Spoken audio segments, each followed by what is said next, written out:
Kembali di Sapa Indonesia akhir pekan bersama saya Gita Markasri dan juga Muhammad Syahreza. Saudara, ribuan pemudik tiba di Pelabuhan Nusantara, Kota Parepare, Sulawesi Selatan. Malam ini diprediksi menjadi akhir puncak arus mudik pada musim libur Natal dan Tahun Baru di Pelabuhan Nusantara.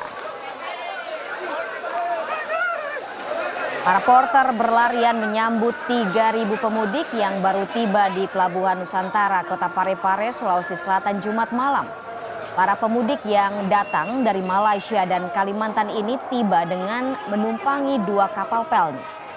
Malam ini diprediksi menjadi akhir puncak arus mudik libur Natal dan Tahun Baru. 16 kapal telah disiapkan di Pelabuhan Nusantara Parepare untuk mengangkut kembali penumpang di arus balik libur Tahun Baru.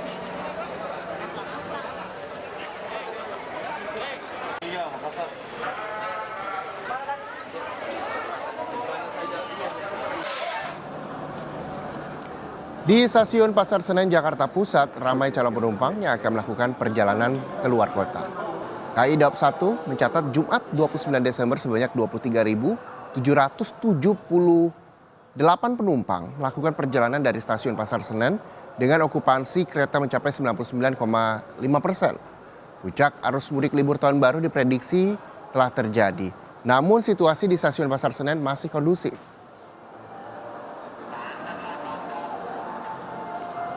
Volume penumpang berangkat pada Jumat 29 Desember 2023 merupakan angka volume tertinggi pada masa libur menjelang Tahun Baru 2024. 23.778 lainnya merupakan tiket terjual keberangkatan dari Stasiun Pasar Senen dengan layanan operasional sebanyak 34 perjalanan kereta api. Kawasan Malioboro, Yogyakarta dipadati wisatawan yang menghabiskan libur akhir tahun. Antrian kendaraan terjadi mulai dari kawasan Gereja Kota Baru dan mengular hingga titik 0 km di depan Gedung Istana Kepresidenan Gedung Agung. Selain kendaraan, wilayah Malioboro juga ramai wisatawan pejalan kaki yang memadati jalur pedestrian di sisi barat dan timur.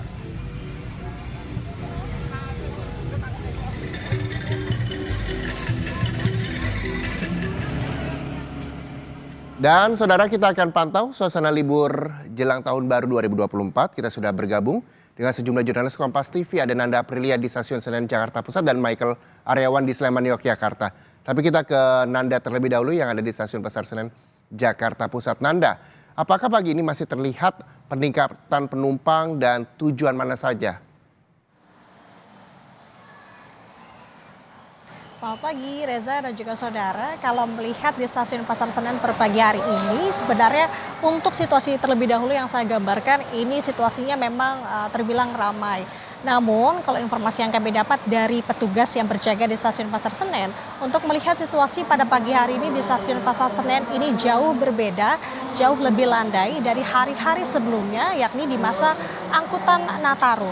Yang dimana kalau kita tahu sebenarnya dalam masa angkutan Nataru ini diterapkan oleh PT KAI sejak tanggal 21 Desember 2023 sampai dengan tanggal 7 Januari 2024 nanti.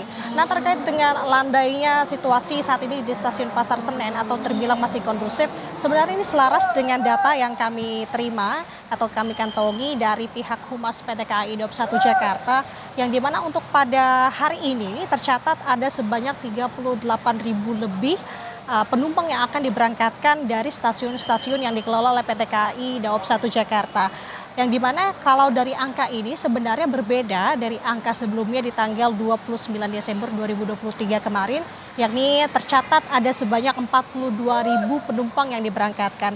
Artinya ini ada penurunan penumpang kalau berbicara terkait dengan data. Namun kalau sampai dengan saat ini Reza dan juga saudara, PT KAI Daob 1 ini masih mencatat bahwa masa angkutan Nataru ini masih dalam momen keberangkatan. Jadi artinya masih belum tercatat adanya arus balik. Namun kalau terkait dengan arus balik, sebenarnya kalau berbicara terkait dengan data atau merujuk dari data yang dikantongi oleh PT KAI Humas 1 Daob 1, yang dimana untuk masa arus balik ini tercatat ini ada di tanggal 31 Desember 2023, artinya besok. Yang dimana untuk angkanya sendiri berbeda dari keberangkatan, yakni di angka 33.000 lebih penumpang yang akan masuk ke dalam Jakarta.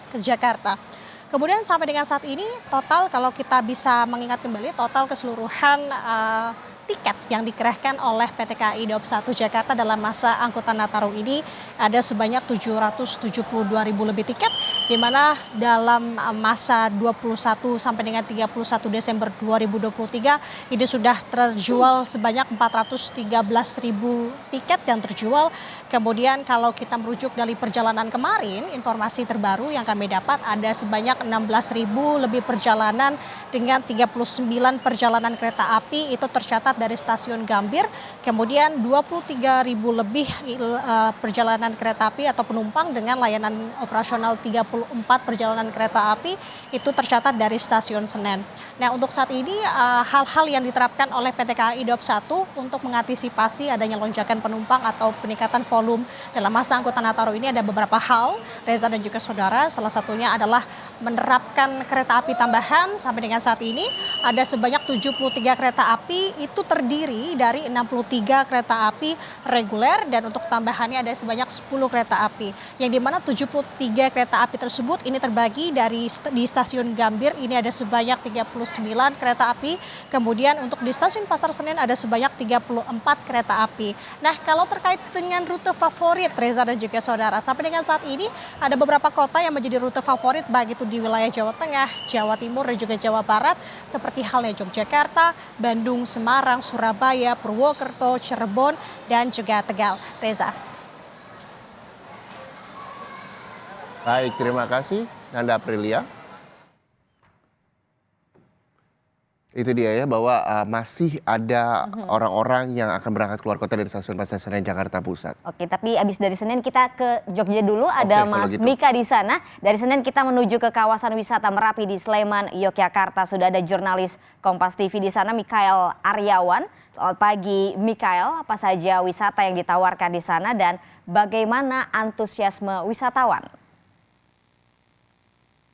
Selamat pagi kita dan saudara. Kunjungan wisata di Yogyakarta terus meningkat jelang akhir tahun ini.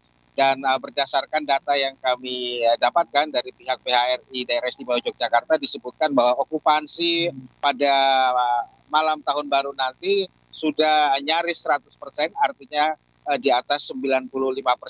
Nah, kita bicara tentang wisata di Yogyakarta, memang kalau di pagi hari mereka biasanya akan bergerak menuju ke gunung atau ke laut atau ke wisata candi.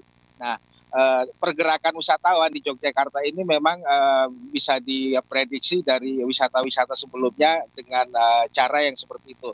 Nah, kemudian pada sore hari hingga malam nanti mereka akan memadati kawasan Malioboro. Nah, seperti yang tempat kami melaporkan saat ini, di kawasan Merapi ada beberapa titik wisata yang bisa didatangi. Misalnya wisata Jeep Merapi yang saat ini sedang tren di kalangan wisatawan. Kemudian ada beberapa spot yang bisa digunakan untuk foto selfie. Kemudian untuk kuliner juga banyak di sekitar Merapi. Misalnya ada kopi, kemudian ada makanan khas Yogyakarta, misalnya sate dan lain-lain. Nah, untuk wisata pantai juga kami pantau dari beberapa hari terakhir memang terus dipadati oleh wisatawan. Nah, jumlah ini akan terus bertambah hingga pada malam tahun baru nanti. Nah, di malam tahun baru memang para wisatawan akan terpecah antara kota dan kemudian di luar kota. Nah, kalau di kota mereka akan memadati kawasan Malioboro, sementara di luar kota ada beberapa pilihan, misalnya di kawasan Candi Prambanan di mana akan dilangsungkan konser di sana oleh band-band lokal Yogyakarta yang sudah ternama. Kemudian juga di kawasan pantai akan ada pesta kembang api kita. Kalau untuk biaya naik jeep di kawasan Merapi itu apakah ada peningkatan dari hari biasa karena ini adalah hari libur atau seperti apa? Atau harganya tetap sama saja, Mika? Ya, untuk harga umumnya sama. Cuman memang kalau untuk naik jeep wisata, para wisatawan harus memesan jauh-jauh hari karena memang jumlah keterbatasan jeep wisata di kawasan Merapi ini sudah diatur sehingga para konsumen atau para wisatawan harus memesannya terlebih dahulu. Demikian kita. Oke, terima kasih Mikael Aryawan dari Yogyakarta, dan sebelumnya ada Nanda Aprilia yang melaporkan langsung situasi di Stasiun Pasar Senen, Jakarta.